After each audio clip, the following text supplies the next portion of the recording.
If you've been in real estate more than 5 minutes, you know the drill.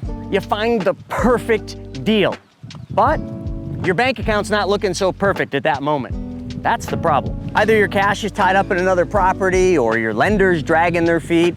Nonetheless, you end up losing the deal because you don't have liquidity to close. I've been there before.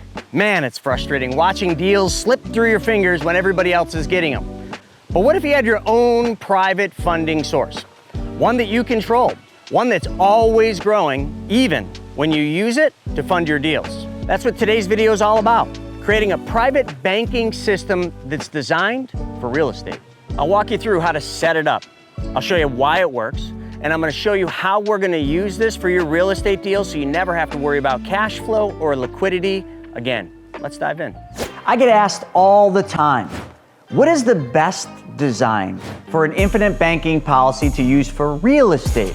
So I figured we would do a video all about designing a policy that works best for real estate. There's not just one design, there's a lot of factors which we're gonna go through in this video, but I want to really dissect the best way to use this concept, use the machine so that you can start in real estate and get all the money you're losing today.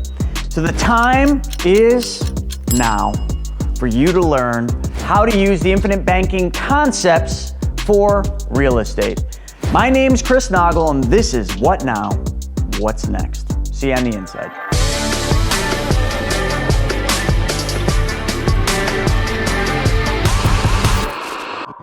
So the first thing I want to do is talk about real estate for a second. So I've been a real estate investor for a long time, and I know a lot of you are, and you all will probably agree, real estate is one of the best investments there ever has been. More millionaires have been made by real estate than any other investment. So it's worthy to talk about real estate, but you know what? There's a lot of problems with real estate. People don't know when to buy real estate. They buy too high because they get excited. They don't know the right strategies to use, and they don't understand that the money in real estate is always made on the buy, not so much the sell. But putting all that aside, when it comes to the infinite banking concept, we all have to understand what is the infinite banking concept. The infinite banking concept is a process. It is not a product. A lot of people think the infinite banking concept is this thing we're going to talk about in a second, a specially designed and engineered whole life insurance policy. The specially designed and engineered whole life is an important piece to the infinite banking concept, but it's only the machine that we use for the infinite banking concepts because we need somewhere to run our money through. So what are the options? Let's think about it. Where do you put your money now? You get paid and you put your money in what? The traditional bank. So let's talk about that real quick. Why do you use the traditional bank? Number one, you have liquidity. So if you put money there, let's just say for real estate, you're saving up to buy some real estate or for the down payment. You can easily take the money out of the bank, write a check, do a wire, right? It's all pretty easy from a bank account. And why else do you use a bank account? Because that's what you've been told to do. Well, that's the lie you've been told. Because the bank does not serve you. You serve the bank in a roundabout way because when you give the bank your money, the bank makes your money go to work for them. And you feel good because you think that it's nice, safe, and cozy. Which, in a roundabout way, I guess maybe it is or it isn't. It depends on how much you've actually researched the FDIC insurance fund. Now, if you've researched it, you know your money isn't safe at all because there's no money in that vault anymore. So what do we need to do? We need to find a better bank account, right? We need to find a better place to do our banking. Well, therein steps this solution. So let's go back to the actual definition of what the infinite banking concept is. The process of taking back the banking functions in your life. Now, I know you don't know what that means yet, but what if I told you all we need to do to change your entire financial future is change just one thing, and that is where your money goes first. Stop putting it in somebody else's bank and start putting it into your bank, and that's where it starts. You got to take back control of your money. This machine, the specially designed and engineered whole life we're going to talk about, is the machine to do just that. But why? Well, we're going to get into the whys and why you should use this because I know what you've been told. Oh my God, a whole life policy. Dave Ramsey and Susie Orman said that's the worst place you could ever put your money. Right? That's what I've heard. And heck, as an advisor for 16 years, I was always told, buy term, invest the difference. Why would that be? Probably because term insurance is the most profitable product that insurance companies have. They have to pay out on less than 2% of all the claims, period. You outlive the term insurance 98%, or actually more than 98% of the time. So if you're the insurance company, what product would you tell your brokers and agents to sell? Term insurance. And then what would you tell them to do? Well, we don't want to give any of that control back to the people, so let's control the money that they don't spend on the term cost, and let's invest that. Buy term, the most profitable product for the insurance company, and invest the difference, which, oh, by the way, I managed and I got paid to do. So let's change the whole dynamic of how you think about money. And let's do that with the single solitary goal of buying real estate, the greatest investment that there is. And let's explain how you would design a policy to do just that. Because all we're doing, folks, we're not reinventing it. The policy is not an investment. It's guaranteed by the insurance company. Okay? There's a contract. We can't call it an investment because an investment involves risk. The real estate you're going to buy, now that's the investment. The policy, it's just a better place to store your money than the traditional bank. And here's why. Now's the time for you to like and subscribe to this channel. So click that little red subscribe button, the one at the bottom, and hit the little alerts button so that you get notified every time I put a new video up. Let's come over and look at these numbers. So I'm going to use one of the designs from one of the insurance companies that we use a lot, but I chose the company that I feel works the best for real estate. Why? It has a lot of cash value in the early years. And this company allows the flexibility of the design to work really favorable if we were trying to stuff a lot of money in and not put a whole bunch of money in each and every single year there on out. Now, why would we not want to put a whole bunch of money?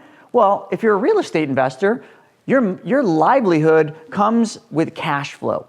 Okay? Money comes in from the sale of a property. Money comes in from rent rolls, whatever you're doing, but we get big chunks of money in real estate investing. So all I do is I show just a standard example of somebody putting $100,000 of dump-in money. Now, what does that mean? Let me give you an example.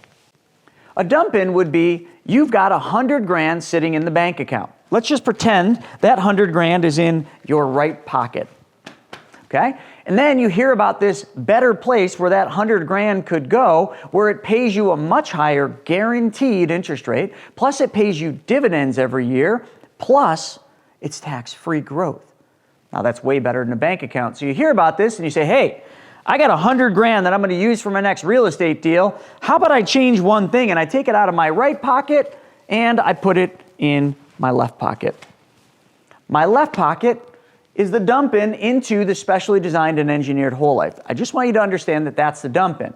Now, the $10,000 that we're going to put in each year represents, maybe it's your rent roll, okay? Maybe it's your income. Maybe it's the amount of money you want to save. But it's a little bit of money that every year we're going to put into that specially designed whole life. So now that you understand the complexities of how we're going to fund this, and there's nothing complex about it, all we're doing is changing one thing, and that is where our money goes first. So let's dive into it. Why is this design? The design, by the way, is called the Slayer. That's just our internal name. You know, we come up with names for our designs because we've got several designs that work really good for different things, and we just called this one the Slayer. And it's with a mutually owned insurance company that has paid dividends in excess of 100 years, never missing one, never even skipping a beat. Sound good? That's better than the bank that you're putting your money in, probably. So we put 100 grand in all up front, and then we have 10 grand that we can put in each year. So year one, we put $110,000 into the policy, represented right there. So I just want to quickly go through it. We got our premium, that's how much we're going to put in each year. Then we got our cumulative premium, how much you've put in over time. Then what we've got is our non-guaranteed cash value. Non-guaranteed, the reason I write that is that includes the dividend. The dividends are not guaranteed. Now I did say this company For well in excess of 100 years, it paid dividends consecutively each and every single year. They've never even missed a year. So I'm only going to show you the non-guaranteed because, hey, if they've never missed a year, why would I assume they're going to miss a year next year or anytime in the next 30 years? But you have to know that the dividend, which is a component of this, is not guaranteed. The total interest rate and dividend that I'm paid on this particular policy as of 2023 when we're doing this video is 5.2%. Now, how does that compare to your bank? Pretty good, huh? Is your bank giving you 5.2%? Probably not. Okay, so we got our non-guaranteed cash value. And what I'm going to do is I'm just going to show the cash value on how much it builds each and every year. Now, let's just pretend for this column, we never take the money out. We just let it keep building up. So the next column, what I did is something a little different. I show you net of all cost, net of the cost of the death benefit, net of the cost of the load fee on the PUAs, which I'll explain PUAs in a second, don't you worry, and net of the policy service fees. That's right. This is true net of all costs. I'm going to show you the yearly increase to that cash value. So in other words, the first year you put in 110, you've got 103 of the 110 to use. Some of you are like, well, that sucks. A bank would give me 110 because I put 110 in. Right, so that's the downside. In the first year, you're not going to have every penny that you put in.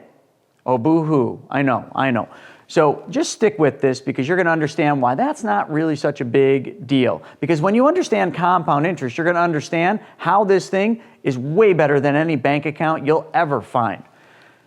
But then the second year, you put $10,000 in, that's your premium deposit, and we can take $10,691.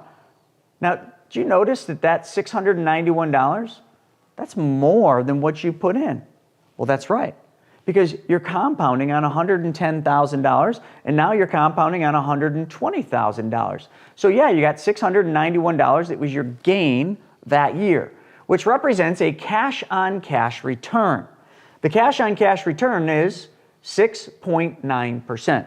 Simple math. You put 10 in, you can take $10,691 out. That's a 6.9% cash-on-cash return. That's how we figure out returns in real estate. Every year we put money in, and we know what our return is that year. Got it? There's two types. There's cumulative return, which we'll look at. I put X amount of dollars in, and I've got X amount of dollars in the policy, and you basically figure the return out there. That's called cumulative. But in the infinite banking concept, we really want to focus on the cash-on-cash return. Because the goal is not to put the money in the account and just leave it sit there. The goal is to put the money in the account, find a real estate deal, take the money out of the account, buy the real estate, and make money twice, not just once. So let's keep going. The third year, you put 10 grand in. We can take $12,777. Now, do you see where this is getting really good? Sure, you didn't have all of what you put in the first year, but now look what it's doing. Now, this year we made $2,777, and we're only in the third year. That's a 27.7% cash-on-cash return. Look at how good this gets. 10 goes in, 580 comes out, 35.8% cash-on-cash. The fifth year, you put 10 in, my gosh, you could take 14,310. Some of you are thinking, well, that sounds too good to be true. I mean, come on. That's a 43.1% cash-on-cash return. How can that even happen? Folks, it gets really easy. It's called math. Maybe you learned it in first, second, third grade. Some of you, maybe it was sixth. I don't even know what they teach you these days. Maybe it's in, the senior year they actually teach you how to do this, but it's simple mathematics. It's called compound interest. And the best part about this policy is whether this money's in the policy or taken out and put into real estate, we get to earn compound interest uninterrupted. I'll get into why that is. But really just look at these numbers. Here in the 10th year, we can no longer put 10 in. We can only put 8902 in, but we make 18,000. That means on the 8902 we put in, we make $8,159, which is 103% return cash on cash.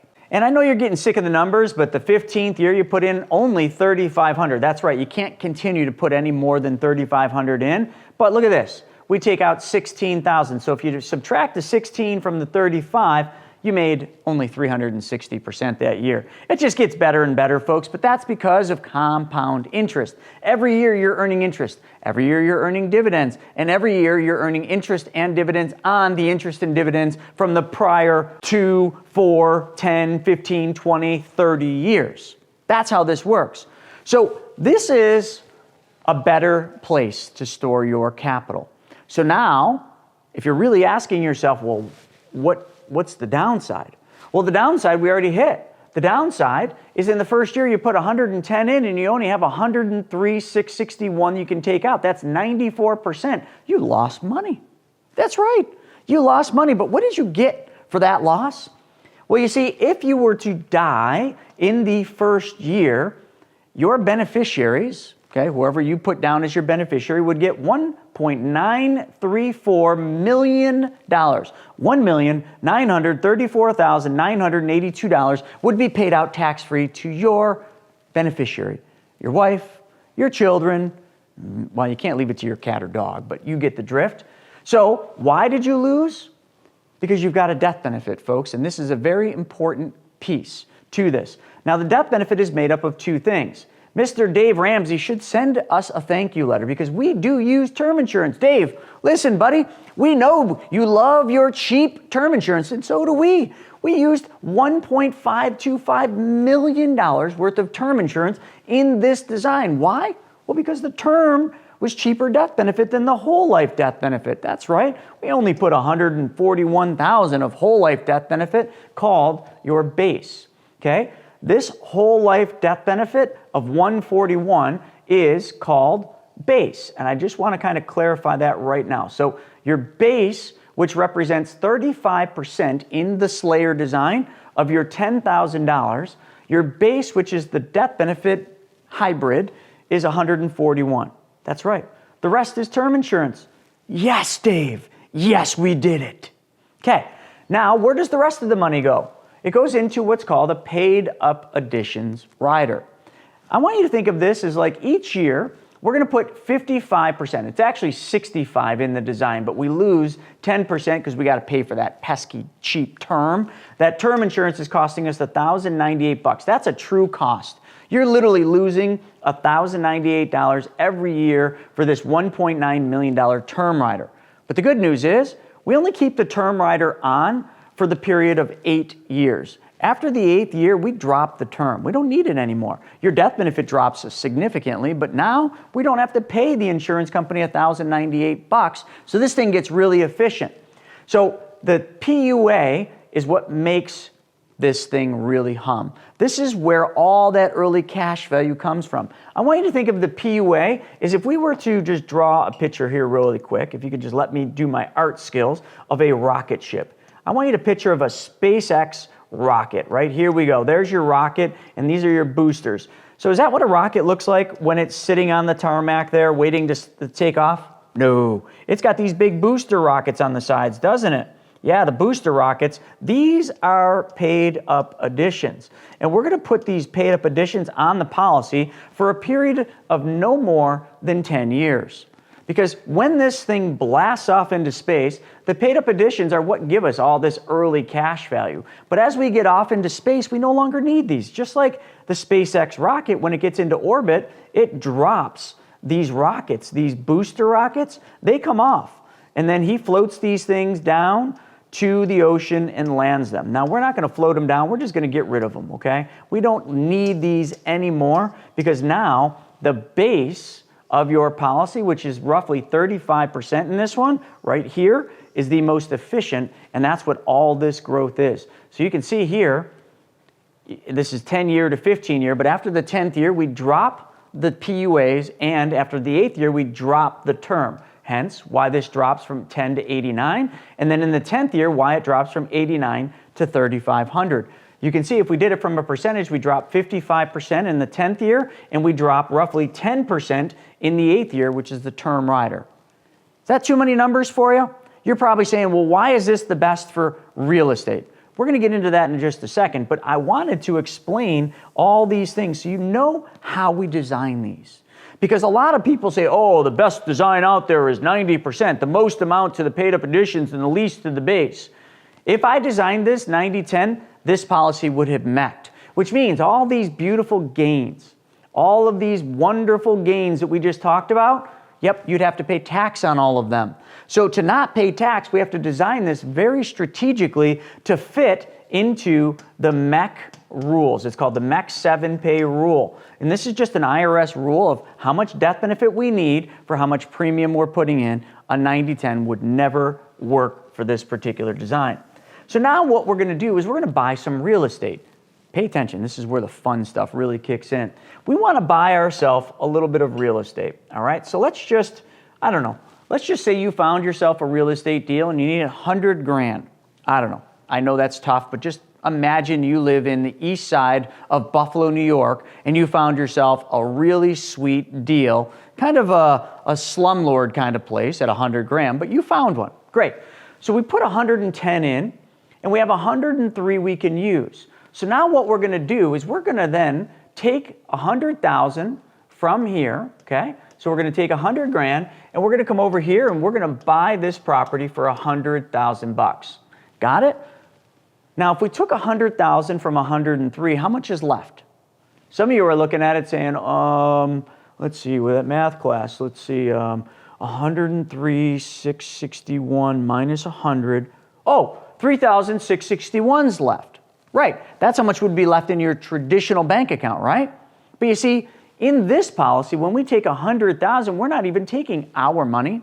No, no, no. The insurance company is going to lend us some of this awesome death benefit that we put on the policy. That's right. So if we take 100 grand, we're going to subtract 100 grand from the death benefit. So now if you die, you have $1,834,982. Do you see what we did? We took the cash value loan from the death benefit, but we didn't take any of our money, which means our money gets to do this beautiful thing regardless of how much we take out.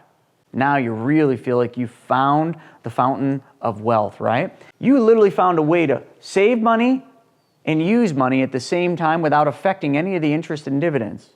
Yep. That's called uninterrupted compound interest. Now the downside is the insurance companies don't operate for free. That 100,000 that you borrowed against your death benefit, they're going to charge you interest. How much is interest? Well, it goes anywhere between 4 and as much as 6%. 4 to 6% in loan interest, okay? So that's how much money they're going to charge you to use part of your death benefit. And then they're going to use 100,000 of your cash value as collateral. But that doesn't affect your growth. So now let's just do the math. If you have to pay 4 to 6% and you do it in the first year, well, that's again a loss. So now you got the property, but then the second year you made 6.9 cash on cash. So take that from the loan interest, no big deal. 27, you got to get back 4 to 6%, no big deal. 35, 43, 101, 360, 460. Are you following me? Does it really matter that the insurance company's charging you interest when they're paying you more interest than what they're charging you?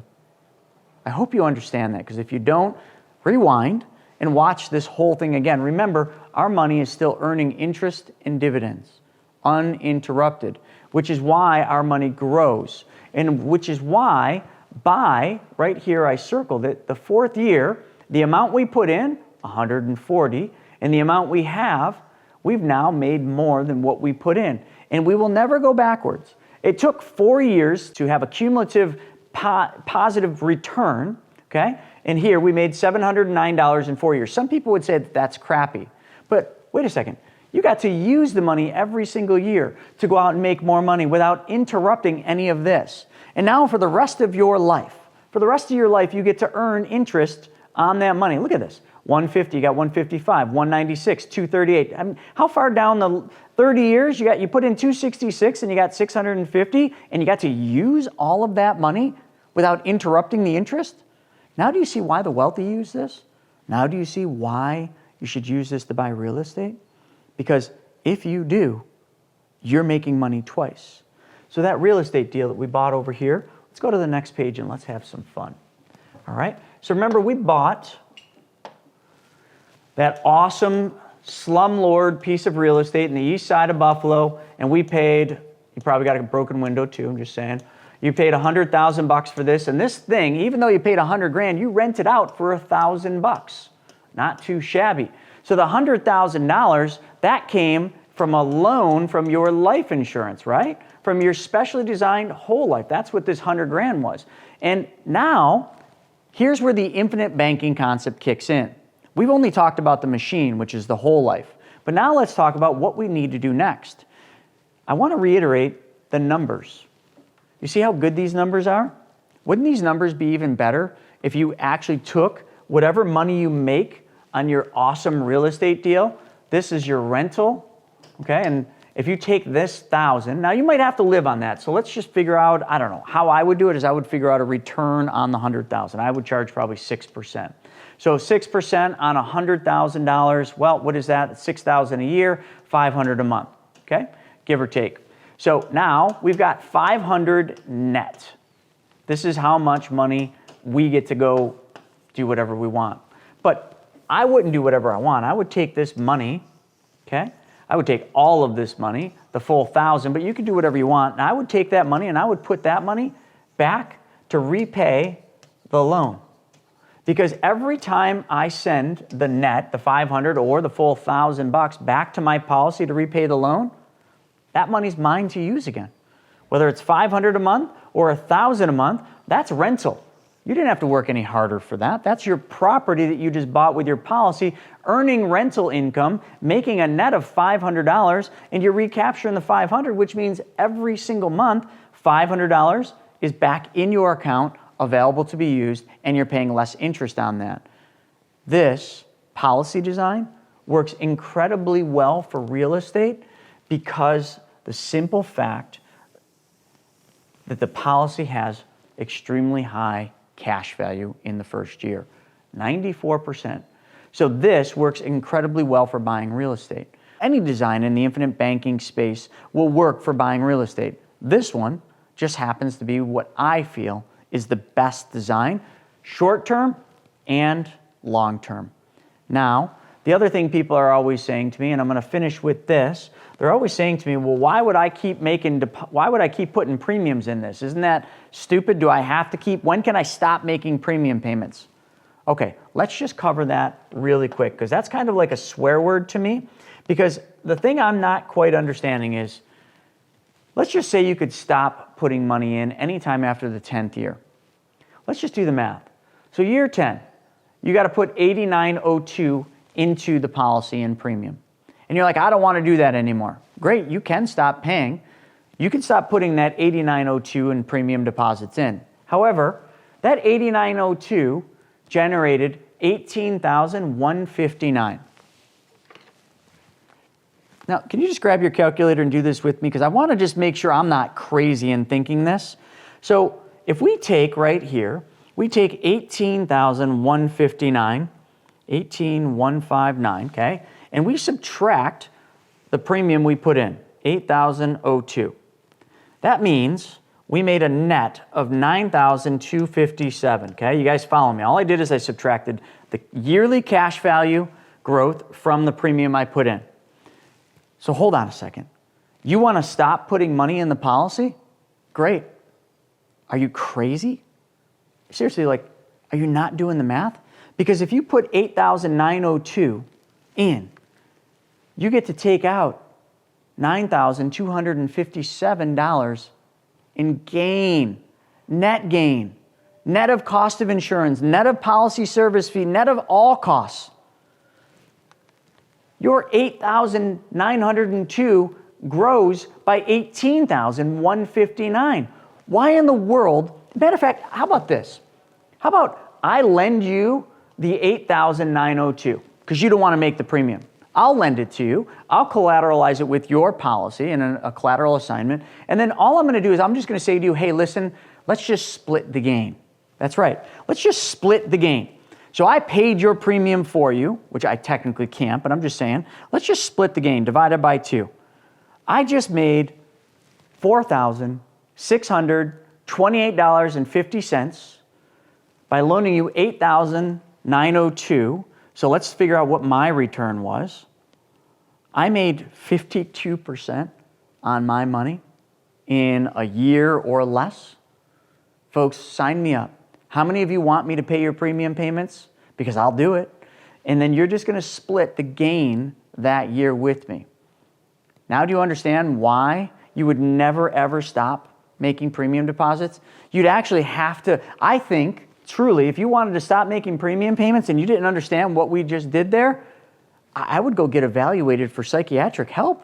I'm not trying to be rude here, but like seriously, like either go learn math again or get some help. Or just call me and give me half of the gain that year. I mean, I'd be perfectly fine with that. This seems to me like a much better place to store your money for real estate than a traditional bank or a money market fund or anywhere else, by the simple fact of what we just walked through. Folks, I hope you really enjoyed this episode of What Now, What Next, because I just showed you how to unlock one of the biggest secrets in the financial space, and that is how to take back control of your money. And not only that, how to earn uninterrupted compound interest while you're doing that. We'll see you on the next one. Thanks for joining. Hey, if you liked this video, check this one out. I worked really hard on that one to teach you exactly what you need to do to get prepared. And we'll see you there.